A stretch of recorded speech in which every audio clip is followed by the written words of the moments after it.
शंकराचार्य अभिमुक्तेश्वरानंद जी का कुंभ स्नान को लेकर के बड़ा ही शर्मनाक बयान आया है।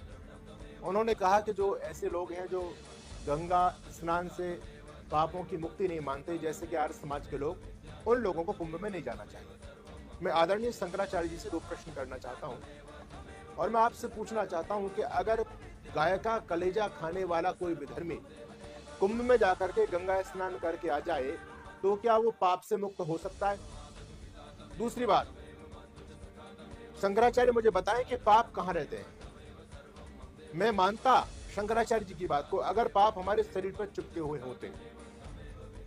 आदरणीय शंकराचार्य जी, शास्त्र कहता है कि अद्भुत गात्राणि शुद्धंति मन सत्येन शुद्धति विद्या तपोभ्याम भूतात्मा बुद्धि जानेन शुद्धति। जल से तो केवल तन की शुद्धि होती है, लेकिन पाप तन पर नहीं चिपटे हुए होते।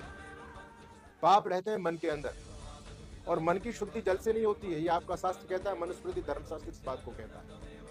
और आप मुझे ये बताएं कि ये जो गंगा स्नान से जो पाप मुक्ति का फॉर्मूला है, ये आपको कहां से हाथ लगा है? वेदों में तो कहीं नहीं है, शास्त्रों में तो कोई नहीं है, उपनिषदों में कहीं नहीं है, दर्शनों में कहीं पर भी नहीं है, गीता में कहीं पर भी नहीं है।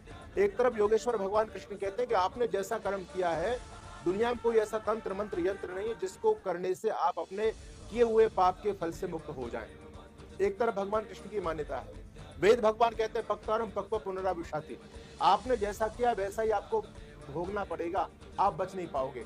दर्शन शास्त्र कहता है कि कोई भी कर्म फल दिए बिना नष्ट नहीं होता, वो फल देता ही उसके बाद ही कर्म फल नष्ट होता है। अच्छा, कृष्ण एक तरफ कह रहे हैं कि आपको भोगना पड़ेगा, गीता कह रही है, भगवान राम कह रहे हैं कोई ना काऊ सुख दुख कर दाता निज कृत कर्म भोग सा उठाता। तो कर्म फल थ्योरी को हर एक व्यक्ति मान रहा है कि आपने जैसा कर्म किया है वैसा मानना पड़ेगा, लेकिन हमारे आदरणीय शंकराचार्य कह रहे हैं कि गंगा में स्नान करने से पाप मुक्ति हो जाती है। आदरणीय, मैं आपसे पूछना चाहता हूँ, किस सदी में जी रहे हैं? आज के विज्ञानपूर्ण युग में, तार्किक युग में आप ऐसी विभूति बातें कर रहे हैं जिससे हमारे सनातन धर्म पर लोग उंगलियां उठा रहे हैं। गंगा में नहाने से पाप मुक्ति का क्या मतलब? अगर गंगा का पानी इतना पवित्र है कि वो सारे पापों से मुक्त कर देता है, तो गंगा के अंदर जो रहने वाली मछली है उसकी मुक्ति क्यों नहीं हो जाती? तरेगा तो वही जिसके हृदय में ही हरि है। गंगा के नहाने से जो पापी नर तर जाए तो मीन क्यों न तरे जिसका गंगा बीच घर है। तरेगा तो वही जिसके हृदय में ही हरि है। शंख के बजाने से जो पापी नर तर जाए तो गदा क्यों नहीं तरे जिसका शंख सा ही स्वर है। तरेगा तो वही जिसके हृदय में ही हरि है। तो गंगा में डुबकी लगाने से पाप माफ नहीं होते। ये आपकी बिल्कुल अवैज्ञानिक, अतार्किक, अप्रमाणिक और अशास्त्रीय बात आपने की है, और इसके लिए हम सभी आर्य समाज के विद्वान आपको शास्त्रार्थ का चैलेंज करते हैं, आपको ससम्मान शास्त्रार्थ में आहूत करते हैं कि आप आइए और अपने सिद्धांत की पुष्टि कीजिए। हम डिबेट के लिए तैयार हैं। और जो थ्योरी आप समाज में परोस रहे हैं कि गंगा में स्नान करने से पाप माफ हो जाएगा, तो आप मुझे ये बताओ कि इससे धरती पर पाप बढ़ेंगे या पाप घटेंगे? एक तरफ तो धरती पर वैसे पाप पहले से बढ़ते चले जा रहे हैं, एक तरफ आप भी लोगों को सर्टिफिकेट दे रहे हैं कि गंगा में स्नान करो, कितना भी पाप कर लो और गंगा में स्नान कर जाओ, कुंभ में सारे पाप माफ। बहुत सरल आपने सर्टिफिकेट लोगों को दे दिया। तो इससे तो पाप बढ़ेंगे धरती के ऊपर। एक व्यक्ति अपने खेत में जाता है, देखता है गाय बहुत नुकसान कर रही है, उसने जो है प्रहार किया गाय पर हथियार का, गाय की मृत्यु हो गई।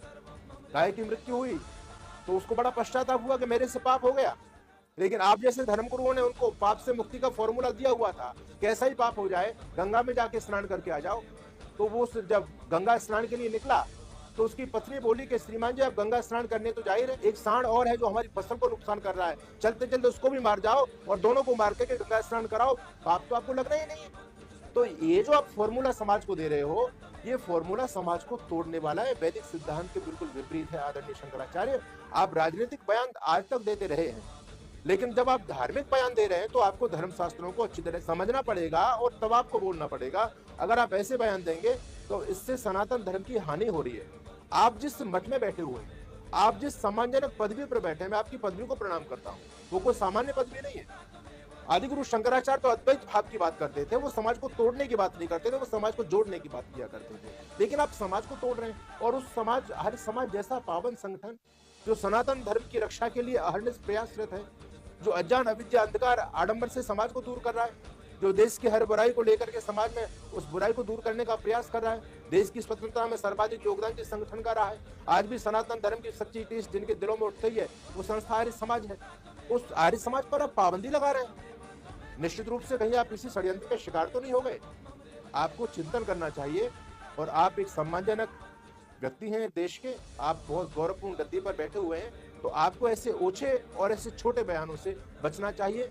मैं एक आर्य समाज का प्रचारक होने के नाते अगर आप अपने सिद्धांत की पुष्टि एक शास्त्रार्थ के मंच पर करना चाहें तो मैं आपको ससम्मान आमंत्रित करना चाहता हूं कि आर्य समाज आपके साथ डिबेट करने के लिए तैयार